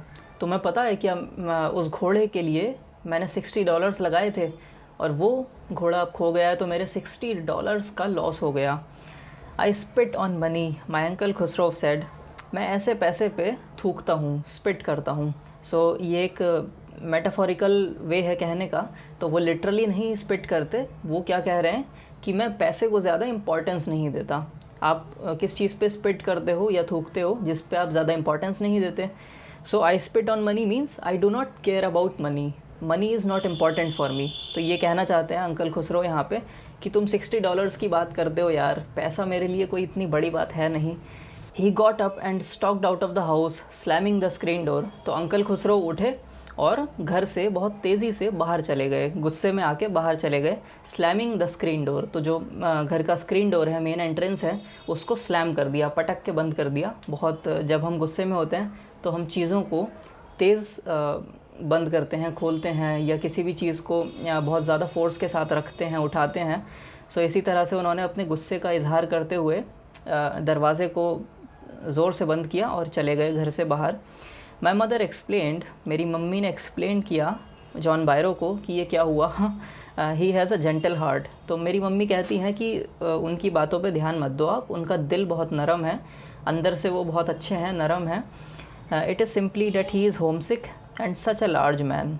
बस बात ये है कि वो थोड़े होम सिक हैं, अपने होम लैंड को, अपने होम कंट्री को याद करते हैं या नॉस्टैल्जिक फ़ील करते हैं बहुत ज़्यादा, तो इसलिए उनको आसानी से गुस्सा आ जाता है। And such a large man, और वो वैसे भी बहुत लार्ज मैन है, तो तुम उनकी परेशानी समझो, उनको बहुत जल्दी गुस्सा आ जाता है छोटी छोटी बातों पे। The farmer went away and I ran over to my cousin Mourad's house. Farmer वहाँ से चला जाता है, ये बात हो जाती है, और फार्मर भी चला जाता है वहाँ से। And I ran over to my cousin Mourad's house, और मैं जल्दी से भाग कर अपने कज़िन मुराद के घर पे जाता हूँ। मैं कौन? आराम। ये सारी स्टोरी आराम नरेट कर रहा है, जो मुराद का कज़िन है, और आराम का कज़िन मुराद है। He was sitting under a peach tree, वो एक पीच ट्री के नीचे बैठा था। Trying to repair the hurt wing of a young robin which could not fly. वो पीच ट्री के नीचे बैठ के क्या कर रहा था? एक हर्ट विंग को रिपेयर कर रहा था। विंग होता है जो पर होते हैं चिड़ियों के, उनको कहते हैं विंग्स। तो एक विंग हर्ट हो गया था किसी चिड़िया का, कहीं फंस गया होगा, कुछ लग गया होगा उस पर, तो उसको वो रिपेयर कर रहा था बैठ के। Of a young robin, robin एक तरह की बर्ड होती है, एक स्पीसीज़ होती है बर्ड की। वो उड़ नहीं पा रही थी, यंग थी वो, तो उसका पर रिपेयर कर रहा था ये मुराद बैठ के। He was talking to the bird, वो बर्ड से बात कर रहा था वहाँ बैठ कर। What is it? He said, हाँ बताओ आराम, क्या हुआ, क्यों आए हो तुम? The farmer John Byro, I said. हाँ वो तुम जानते हो, एक फार्मर है John Byro. He visited our house, पता है वो हमारे घर आया था आज। ही वॉन्ट्स हिज हॉर्स, उसको अपना घोड़ा वापस चाहिए। You have had it a month, तुम 1 महीने से उस घोड़े को रखे हुए हो अपने पास। I want you to promise not to take it back until I learn to ride. तो ये कहता है कि मैं तुमसे प्रॉमिस करता हूँ कि इसको वापस मत ले जाना जब तक मैं इस घोड़े को चलाना ना सीख लूँ। तो यहाँ आराम को भी एक अपना लालच दिख रहा है, अपना पर्सनल गेन दिख रहा है। वो कहता है कि जब तक मैं घोड़े को चलाना ना सीख लूँ तुम उसको वापस देने मत जाना, या उसके घर में वापस रख के मत आना घोड़े को। It will take you a year to learn to ride, my cousin Murad said. पता है कज़न मुराद कहता है कि पता है तुम्हें 1 साल लग जाएगा घुड़सवारी सीखने में, तो तुम तो भूल ही जाओ ये बात कि तुम घोड़ा चलाना सीख लोगे, क्योंकि तुम्हें बहुत लंबा टाइम लगेगा, 1 मंथ में तुम नहीं सीख पाओगे। We could keep the horse a year, I said. हाँ तो हम घोड़े को 1 साल तक रख लेंगे ना, क्या दिक्कत है? तो अब देखो आराम के मन में भी थोड़ा थोड़ा लालच उठने लगा। वो कहता है कि हाँ चलो ठीक है, 1 साल तक हम रख लेंगे इस घोड़े को, क्या दिक्कत है? My cousin Murad leaped to his feet. तो ये बात सुन के मुराद चौंक गया और वो अचानक से अपने पैरों पे खड़ा हो गया, उठ खड़ा हुआ। वॉट, ही रोल्ड, ये तुम क्या कह रहे हो? Are you inviting a member of the Garoghlanian family to steal? क्या तुम गैरोलिनियन फैमिली के एक मेंबर को चोरी करने के लिए कह रहे हो? मतलब अब देखो रोल्स कैसे रिवर्स हो गए। अभी तक आराम चोरी करने की बात पे बिल्कुल सहमत नहीं था और मुराद चोरी करके लाया था। अब यहाँ इसका उल्टा देखने को मिल रहा है। अब आराम कह रहा है कि चोरी करके रखे रहो घोड़े को, और मुराद पूछ रहा है उल्टा कि क्या तुम मुझसे चोरी करवाना चाहते हो? मुराद इतना अच्छा बन रहा है अब। The horse must go back to its true owner, घोड़े को वापस तो जाना ही पड़ेगा अपने ट्रू ओनर के पास। व्हेन आई सेड, मैंने कहा कब, कितने टाइम बाद हम घोड़े को वापस करेंगे? इन 6 months at the latest, he said. हाँ देखो, अगर ज़्यादा से ज़्यादा भी रखेंगे हम तो 6 महीने से ज़्यादा नहीं रखेंगे हम इस घोड़े को अपने पास। तो 6 महीने मैक्सिमम टाइम मान के चलो तुम कि हम रखेंगे, 1 साल तो भूल जाओ। He threw the bird into the air, उसने बर्ड को हवा में उड़ा दिया, उसका पर ठीक करा, उसको हवा में उड़ा दिया, बर्ड उड़ गई। The bird tried hard, almost fell twice, bird ने काफ़ी कोशिश करी उड़ने की। ऑलमोस्ट फेल ट्वाइस, ऑलमोस्ट 2 बार वो गिरी। But at last flew away high and straight, लेकिन बाद में फिर उसका पर ठीक हो गया तो वो उड़ गई हाई एंड स्ट्रेट, ऊंचा उड़ी और सीधी उड़ी, चली गई bird. Every sorry early every morning for 2 weeks my cousin Murad and I took the horse out of the barn of the deserted vineyard where we were hiding it and rode it. Early every morning, हर सुबह सवेरे सवेरे, बहुत जल्दी, ताकि कोई देख ना ले। अगर वो थोड़ी भी देरी कर देंगे तो लोग उठ जाएंगे सुबह में और कोई ना कोई उनको घोड़ा राइड करते हुए देख लेगा। तो वो बहुत अर्ली उठते थे मॉर्निंग में, जब रोशनी भी नहीं हुई होती थी। फॉर 2 weeks, 2 हफ्ते तक ऐसा चला। My cousin Mourad and I took the horse out of the barn, मेरे कज़न मुराद और मैं दोनों जाते थे, घोड़े को बाहर लेके आते थे बार्न से, वही जो बिल्डिंग होती है, of the deserted wine yard, उस डेजर्टेड वाइन यार्ड के बार्न से हम उस घोड़े को लेके आते थे बाहर। Where we were hiding it, जहाँ हम उसको छुपा के रखते थे, एंड रोड इट, और फिर हम उसकी सवारी करते थे। यहाँ रोड होती है राइड की past form. And every morning the horse, when it was my turn to ride alone, leaped over grapevines and small trees and threw me and ran away. और हर सुबह का यही किस्सा था कि जब मेरी बारी आती थी उस घोड़े को चलाने की, ये आराम कह रहा है, जब मेरी बारी आती थी घोड़े को चलाने की, टर्न टू राइड अलोन, मतलब जब ऐसी बारी आती थी कि मैं अकेले चलाऊँ इस घोड़े को। So the horse leaped over grape vines, तो वो ग्रेप वाइन्स के ऊपर कूदने लगता था, एंड स्मॉल ट्रीज़, और छोटी छोटी पेड़ों के ऊपर से भी कूदने लगता था, and through me and ran away, और मुझे फेंक देता था नीचे और भाग जाता था आगे। मतलब मेरे से इतना फ्रेंडली नहीं था वो घोड़ा। I hoped in time to learn to ride the way my cousin Mourad rode, और मैं बहुत होप करता था इस बात की, मैं आशा करता था कि मैं भी जल्दी सीख जाऊंगा। इन टाइम मतलब मैं भी जल्दी ही जल्दी सीख जाऊंगा घोड़े को चलाना जिस तरह से मुराद चलाता है, क्योंकि मुराद बहुत एक्सपर्टीज़ के साथ उस घोड़े को चलाता है, और मुराद कभी भी नहीं गिरता उस घोड़े से, कभी भी आउट ऑफ कंट्रोल नहीं होता वो घोड़ा। लेकिन जब मैं चलाता हूँ तो वो इधर उधर कूदने लगता है और मुझे गिरा के भाग जाता है। One morning on the way to Fetvajian's deserted vineyard we ran into the farmer John Byro who was on his way to town. अब एक सुबह की बात है, on the way to Fetvajian's deserted vineyard, हम फेवेजियन के deserted vineyard पे जा ही रहे थे। We ran into the farmer John Byro, हम रैन इनटू मतलब कि हमारा सामना हो गया उससे, हमसे भिड़ गया। वो भिड़ गया मतलब लड़ाई नहीं करी, पर एनकाउंटर हो गया। वो उधर से आ रहा था, हम इधर से जा रहे थे, और दोनों रास्ते में मिल गए। We ran into the farmer John Byro हमें मिल गया रास्ते में। Who was on his way to town, तो वो टाउन जा रहा था, हम टाउन से बार्न यार्ड की तरफ जा रहे थे, वाइन यार्ड की तरफ। Let me do the talking my cousin Murad said, तो मेरा कज़न मुराद कहता है कि मुझे बात करने देना, तुम बीच में मत बोलना। आई have a way with farmers, तो मुझे पता है फार्मर्स को कैसे डील करना है। तो मुराद हमेशा शो ऑफ करता है, जैसे अब यहाँ पे ये कह रहा है कि हाँ मुझे पता है कि फार्मर्स से कैसे बात करनी है। इससे पहले क्या कहता था कि हाँ मुझे पता है कि घोड़ों को कैसे हैंडल करना है। तो ये अपने कज़न आराम को हमेशा छोटा दिखाता है। Good morning John Byro, my cousin Murad said to the farmer. तो जॉन बायरो को गुड मॉर्निंग बोलता है मेरा कज़न मुराद, ठीक है। The farmer studied the horse ईगरली, तो फार्मर उस हॉर्स को ईगरली स्टडी करता है। अब उनके साथ घोड़ा भी था, तो ये बार्नयार्ड में घोड़े को वापस रखने जा रहे थे, तो इनके साथ घोड़ा भी है। अब देखो बड़ी दिलचस्प मीटिंग है ये। अगर सिर्फ ये दोनों होते, आराम और मुराद, तब तो कोई दिक्कत ही नहीं थी, तब वो रोकता भी नहीं फार्मर। लेकिन उनके साथ घोड़ा भी था और वो अपने घोड़े को इमीडिएटली पहचान गया, तो फार्मर ने बड़े अच्छे से स्टडी किया उस हॉर्स को कि ये घोड़ा तो जाना पहचाना लग रहा है। Good morning son of my friends, तो मेरे दोस्त के बच्चों good morning. What is the name of your horse, तो तुम्हारे घोड़े का क्या नाम है। वो ऐसे टॉन्ट करने वाले वे में पूछता है कि हाँ हाँ ये तुम्हारे घोड़ा तो बहुत अच्छा है, इसका नाम तो बताओ ज़रा। My heart my cousin Murad said in Armenian, मेरे कज़न मुराद ने आर्मेनियन भाषा में कहा माई हार्ट, मेरा दिल, मतलब दिल को जो भी कहते होंगे आर्मेनियन में वो नाम रखा इसने। A lovely name John Byro said for a lovely horse, John Byro कहते हैं बड़ा अच्छा घोड़ा है, बहुत लवली हॉर्स है और उतना ही प्यारा तुमने उसका नाम रखा है।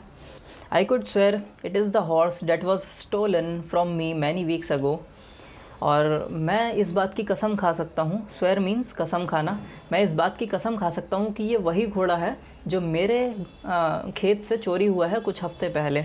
Date was stolen from me, मतलब मेरे पास से चोरी हुआ है, कुछ हफ्ते हो गए हैं इस बात को। तो वो आगे कहता है may I look into his mouth, क्या मैं इसके माउथ के अंदर देख सकता हूँ ताकि मैं कंफर्म कर सकूँ कि ये मेरा ही घोड़ा है। ऑफ कोर्स मुराद सेड, हाँ हाँ प्लीज़ आप देख सकते हैं। तो मुराद कहता है कि हाँ प्लीज़ आप देखिए। The farmer looked into the mouth of the horse, farmer ने अपने हॉर्स के माउथ के अंदर देखा। Tooth for tooth he said, tooth for tooth मतलब एक एक दांत वैसा ही है जैसे मेरे घोड़े का था, मतलब बिल्कुल आइडेंटिकल है, ये वही घोड़ा है जो मेरे पास से चोरी हुआ था। I would swear it is my horse if I didn't know your parents, तो मैं ये दावे के साथ कह सकता था कि ये मेरा ही घोड़ा है अगर मैं तुम्हारे पेरेंट्स को नहीं जानता होता। अब यहाँ फार्मर क्या कहना चाह रहा है कि पेरेंट्स को नहीं जानता होता, तो क्योंकि हमें पता था गैरोलिनियन फैमिली का एक नाम था कि वो बहुत ऑनेस्ट थे, ईमानदार थे और कभी भी चोरी चकारी इस तरह की चीज़ों में उनका नाम बिल्कुल नहीं आया था। तो फार्मर को खुद पे बिलीव नहीं हो रहा था कि मेरे दोस्त के बच्चे ऐसा कर सकते हैं, तो वो इसीलिए कहता है कि अगर तुम मेरे दोस्त के बच्चे नहीं होते या मैं तुम्हारे पेरेंट्स को नहीं जानता होता तो मैं दावे के साथ कह सकता था कि ये मेरा ही घोड़ा है। The fame of your family for honesty is well known to me, अब तुम्हारी फैमिली की जो फेम है ऑनेस्टी को लेकर, फेम मतलब पॉपुलैरिटी यानी कि मशहूर होना, तो तुम्हारी फैमिली ऑनेस्टी के लिए मशहूर है, अपनी ईमानदारी के लिए मशहूर है और ये बात मुझे अच्छे से पता है। Yet the horse is the twin of my horse, लेकिन फिर भी मैं ये बात तो ज़रूर कहूँगा कि ये घोड़ा बिल्कुल आइडेंटिकल है मेरे घोड़े की तरह, और ट्विन लगता है उसका, ऐसा लगता है कि बिल्कुल जुड़वा हो ये दोनों घोड़े। A suspicious man would believe his eyes instead of his heart, और वो ये भी कहता है कि अगर कोई सस्पिशियस मैन होता, अगर कोई शक करने वाला आदमी होता तो वो अपनी आँखों पे ज़्यादा भरोसा करता अपने दिल के बजाय, तो अभी ये अपने दिल पे भरोसा कर रहा है। क्यों? क्योंकि इसको मालूम है कि गैरोलिनियन फैमिली का कोई भी पर्सन चोरी नहीं कर सकता, तो इसलिए वो अपनी आँखों को भी नकार रहा है, अपनी आँखों से देख रहा है वो कि मेरा ही घोड़ा है, फिर भी वो ये मानने को तैयार नहीं है कि ये मेरा ही घोड़ा है। Good day my young friends, हाँ चलो ठीक है, अब एन्जॉय करो आप अपना दिन माई यंग फ्रेंड्स, वो ऐसे बाय बोल देता है इस तरह से। Good day John Byro my cousin Murad said, मेरे कज़न मुराद ने कहा गुड डे, और दोनों चले जाते हैं। Early the following morning we took the horse to John Byro's vineyard and put it in the barn. Early the following morning मतलब अगली सुबह हम जल्दी उठे और हमने क्या करा, हॉर्स को जॉन बायरो के वाइनयार्ड पर ले गए, and put it in the barn, और उसको बार्न के अंदर रख दिया, मतलब वही झोंपड़ी नुमा बिल्डिंग, लेकिन इस बार वो फेवेजियन की नहीं थी, वो जॉन बायरो की थी, जिसके वहाँ से चोरी करके लाए थे वो उसी के वहाँ वापस रख दिया। The dogs followed us around without making a sound, तो कुत्तों ने हमारा पीछा भी किया बिना आवाज़ करे, कुत्ते हमारा पीछा कर रहे थे। The dogs I whispered to my cousin Murad I thought they would bark, तो मैंने अपने कज़न मुराद से कहा अरे देखो ये कुत्ते आ गए हमारे पीछे, हमारा पीछा करते हुए। I thought they would bark, मुझे ऐसा लगा कि वो भौंकेंगे हमारे ऊपर, और शोर होगा तो सबको पता चल जाएगा कि हम यहाँ पर कुछ ना कुछ करने आए हैं इतनी सुबह में। They would at somebody else he said, वो किसी और पे भौंक सकते हैं, मेरे ऊपर तो नहीं भौंकेंगे। मुराद ने कहा, आई have a way with dogs, तो तुम्हें पता है कि डॉग्स के साथ मेरी एक अच्छी अंडरस्टैंडिंग है। उसका पुराना डायलॉग कि डॉग्स के साथ मेरी एक अच्छी अंडरस्टैंडिंग है, तो मेरे ऊपर तो नहीं भौंकेंगे ये dogs. My cousin Murad put his arms around the horse, pressed his nose into the horse's nose, patted it and then went away. मेरे कज़न मुराद ने क्या कहा, एक जेस्चर दिखाया प्यार का घोड़े के लिए। Put his arms around the horse, घोड़े को ऐसे हक किया, अपनी आर्म्स घोड़े के अराउंड लगाकर। Pressed his nose into the horse's nose, अपनी नोज़ और हॉर्स की नोज़ को प्रेस किया आपस में जैसे करते ही हैं। पैटेड इट, उसको थपथपाया, पैट किया। एंड देन वेंट अवे, और फिर उसके बाद चला गया वहाँ से। That afternoon John Byro came to our house in his surrey and showed my mother the horse that had been stolen and returned. और उसी दोपहरी जॉन बायरो हमारे घर आते हैं अपनी सरी में बैठकर, अपनी उसी गाड़ी में बैठकर जो घोड़ा चलाता है। And showed my mother the horse that had been stolen and return, और मेरी मम्मी को वो घोड़ा दिखाया जो एक टाइम पे चोरी हो गया था और अब कोई रिटर्न करके चला गया है। I do not know what to think, he said, अब मैं नहीं सोच पा रहा हूँ कि क्या बोलूँ मैं। ये कौन कहता है, जॉन बायरो कहता है, the horse is stronger then ever, और घोड़ा पहले से भी ज़्यादा स्ट्रॉन्ग है। जब ये मेरे पास से चोरी हुआ था तो इतना स्ट्रॉन्ग नहीं था घोड़ा, लेकिन अब जो भी इसको वापस करके गया है और अच्छी हेल्थ में और अच्छी कंडीशन में मुझे वापस करके गया है। बेटर टेम्पर्ड टू, और इसका टेम्पर भी काफ़ी अच्छा हो गया है अब, मतलब ये अच्छे से बिहेव भी करता है अब। आई थैंक गॉड, और इसके लिए मैं गॉड का शुक्रिया अदा करता हूँ। My uncle Khusrov who was in the parlour became irritated and shouted, quiet man quiet, your horse has been returned, pay no attention to it. तो मेरे अंकल खुसरोव जो पार्लर में मौजूद थे, वो क्या कहते हैं अब, वो इरिटेट हो जाते हैं और फिर से चिल्लाने लगते हैं। वो कहते हैं, चुप, बिल्कुल चुप हो जाओ, quiet man quiet, your horse has been returned, pay no tension to it. अब तुम्हारा घोड़ा वापस आ गया है ना, तो अब बिल्कुल टेंशन मत लो किसी बात की भी, और इस बात पे से ध्यान हटा लो अपना। तो यहाँ ये स्टोरी एंड होती है, और आप एक समरी लिखने की कोशिश करना इस पूरी स्टोरी की, जो भी आपको समझ में आया, जितना भी आपको समझ में आया एक बार ट्राई करना। चाहे तो आप इस वीडियो के कमेंट बॉक्स में ही एक शॉर्ट समरी लिख सकते हो खुद से टाइप करके, पर हाँ, उसमें आप कोशिश करना कि आप अपनी लैंग्वेज का यूज़ करें। इसमें जो भी लिखा है वो सब भूल जाओ, कैरेक्टर्स याद रखो आप, जैसे जॉन बायरो थे, फार्मर फेवेजियन थे, आराम था, मुराद था, अंकल खुसरो थे, और आराम की मदर थी। तो ये जो मेन कैरेक्टर्स हैं, और ये जो हॉर्स है माई हार्ट, तो इन सब को लो, इन कैरेक्टर्स को लो। प्लॉट आपको समझ में आ ही गया होगा जैसा मैंने समझाया। उसके बाद एक 200 वर्ड्स या मे बी 250 वर्ड्स की एक समरी लिखने की कोशिश करना, और आप कमेंट सेक्शन में भी बताना ये लिख के।